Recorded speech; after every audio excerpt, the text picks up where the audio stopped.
ሻሎም ሻሎም ሻሎም ቤተሰብ እግዚአብሔር አምላኽ ሰላም ጸጋ ምሕረት ናይ ክርስቶስ ምስ ኩልኩም እዩ ኣንሓኹም ሰላሐዲን ካብ ንክርስቶስ ዝገልጽ ትውልዲ ዓለም ለኻዊ ቤተ ክርስቲያን ስቶክሆልም ስዊድን ናይ መዓልቲ ቃል ድብል ፕሮግራም ናዩ ሎም ድማ ነዚ መዓልቲ ዝኸውን ናይ ህይወት ቃል ሓቢርና ክንካፈል ኢና ኢየሱስ ክርስቶስ ንዘለኣለም ጎይታ እዩ ሎም ንካፈሎ ቃል ንሕዋትና ካባና ኣብሊጽና ምርአይ ዝብል እዩ ኢየሱስ ንዘለኣለም ጎይታ እዩ ንሕዋትካ ካባኻ ኣብሊጽካ ምርአይ ዝብል ክንካፈል ኢና ክብርና ኣምላኽ ይኹን ካብታ ሓደ ዓበይቲ ሰባት ዝገብርዎ ንርእሶም ልዕሊ ሰብ ብምዕባይ ዘይኮነ ንኻልኦት ልዕሊኦም ብምዕባይ ዝመላለሱ ሰባት እዮም ኣብ መጽሓፍ ቅዱስ ናይ ዕቤት ጎደና ተቐሚጡሎ ዓለም ድማ ናይ ዕቤት ጎደና ናት ኣለዋ ሪኢኹም ኣብ መጽሓፍ ቅዱስ ካብታ ሓደ ናይ ዕቤት ጎደና ናይ ክብሪ ጎደና ተቐሚጡልና ዘሎ ትሕት ብምባል ዝመጽእ ዕቤት እዩ ኣብ መጽሓፍ ቅዱስ እቶም ንርእሶም ዘዕብዩ ይዋረዱ እዮም እቶም ንርእሶም ዘትሕቱ ግን ንሶም ይኸብሩ እዮም ንኽብረት ኩሉ ግዜ ትሕትና ተቐድማ እንተደኣ ትሕት ኮንካ ኣብ ህይወትካ ካፍቲ ሓደ ዝረአ ንሰባት ኣብሊጽካ ናይ ምርኣይ ባህሪ ተጥሪኻ ትሑታት ኩሉ ግዜ ልቦም ትሑታት ዝኾኑ ንሕዋቶም ኣብሊጾም ናይ ምርኣይ ባህሪ ኣለዎም ልቦም ዕብያት ዝኾኑ ልቦም ንፉሓት ዝኾኑ ግን ንሕዋቶም ካብኦም ኣንኢስካ ናይ ምርኣይ ልምዲ ኣለዎም ስለዚ እግዚአብሔር ድማ ንትሑታት ጸጋ የብዝሕ እዩ ንዕብያት ግን ይማዓቶም ይዝብል ርእስኻ ንልዕሊ ሓውኻ እንዳራእካ ንሓውኻ እንዳቃለልካ ትኸዶ ጎደና ጽባሕ ንጎ ንስኻ ኢኻ ተቐልል ጽባሕ ንጎ ንስኺ ክትወርዲ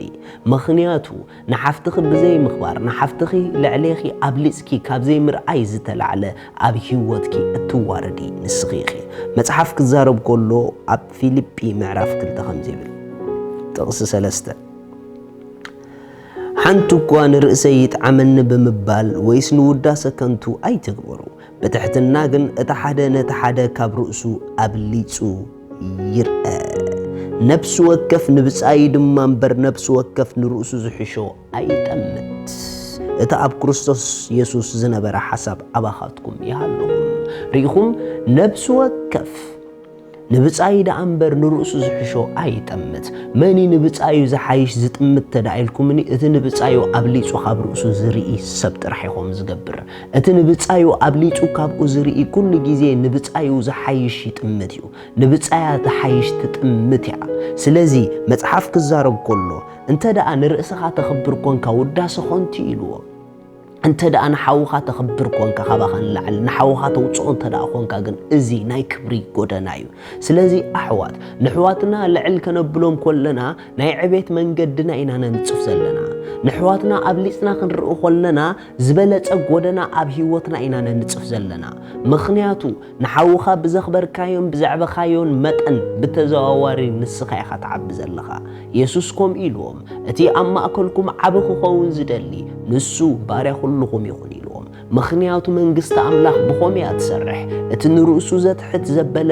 ልዕል ተብሎ እያ እቲ ንርእሱ ቀዲሙ ዘልዕል ዘበለ ኸዓ ትሕት ተብሎ እያ ስለዚ ኣብ ዕቤት ሓውኻ ኣብ ምኽባር ሓውኻ ምኽባር ካሎ ኣብ ምኽባር ሓፍትኺ ምኽባር ኩሎ ስለዚ ሓፍትኺ ኩሉ ግዜ ኣብሊጽ ክረአያ ንዝበለጸ ነገር ተመነይላ ንዝበለጸ ነገር ኣፍ ደገ ክፈትላ ከምኡ ብዝገበርክዮ መጠን ንጥቕሚ ሓፍትኺ ብዝነበርክ መጠን ንጥቕምኺ ዝነብሩ ብዙሓት ከተጥርየኺ ንጥቕሚ ሓውኻ ደው ብዝበልካ መጠን ንሓውኻ ዕድል ዕቤት ብዝኸፈትካሉ መጠን እሱ ብሉጽ ነገር ኣለዎ ብዝበልካ መጠን ኣባኻ ዘሎ ብሉጽ ነገር ክገሃድ ክጅምር እዩ ብዙሓት ሰባት ንብሉጽ ነገርና ኣብ ውሽጥና ንሽፍኖ ዘለና ንርእስና ልዕሊ ኩሉ ጌርና ስለ ንሪአ እዩ ንርእስና ልዕሊ ሕዋትና እንዳረኣና ንሕዋትና ካባና ትሒትና እንዳረኣና ንጽቡቕ ነገርና ከምዘይግለጽ ንገብሮ ኣለና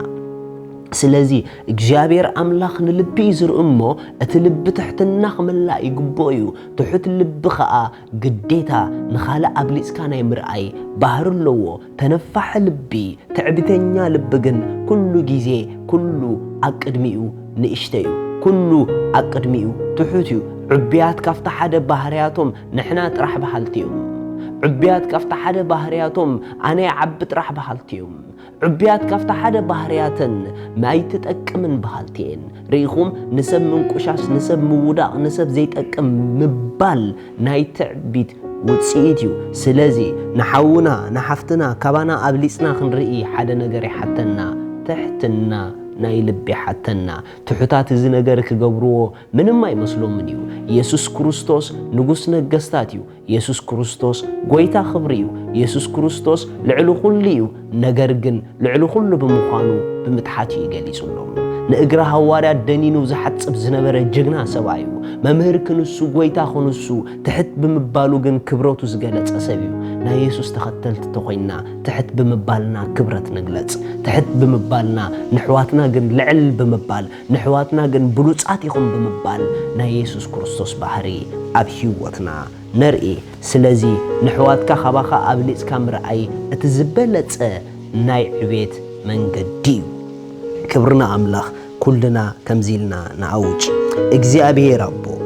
ስለ ኣብ ሕዋተይ ዘንበርካዮ ሰናይ ውህበት የመስግነካ ኣለኹ ኣሕዋተይ ብሉጻት ስለ ዝኾኑ ብኦም ብዙሕ ስለ ትምህረኒ ተመስገን በኢየሱስ ስም መመሊሶም ይወስኹን ይገለጹን አሜን ኢየሱስ ንዘለዓለም ጎይታ እዩ ንጎይታና ኢየሱስ ክርስቶስ ወሲንኩም ኣብ ህይወትኩም ዘይተቀበልኩም ሕጂ ክትቅበልዎ ዕድመ ያቅርበልኩም ኣለኹ እዛ ውሳነ እዚኣ ትወስኑ ሰባት ተዓዊትልኩም ከምዚ ኢልኩም ምሳይ ጸልዩ እግዚአብሔር ኣቦ በዚ ሰዓት እዚ የመስግነካ ኣለኹ ይኣምን ኣለኹ ኢየሱስ ክርስቶስ ስለ ኃጢአተይ ከም እተሰቀለ ዕዳ ኃጢአተይ ከም ዝኸፈሎ ስለ ኃጢአተይ ከም ዝሞተን ብሳልሰይቲ መዓልቲ ኣምላኽ ካብ ምውታት ከም ዘተንስኦ ይኣምን ኣለኹ ኢየሱስ ክርስቶስ ጎይታ እዩ ካብዛ መዓልቲ እዚኣ ሓድሽ ፍጥረት ኮይነ አሜን እዚ ዝወሰንኩም እንኳ ሓጎሰኩም በዚ ብታሕቲ ዘሎ ጌርኩም ረኸቡና ክንሕግዘኩም ኢና ሻሎም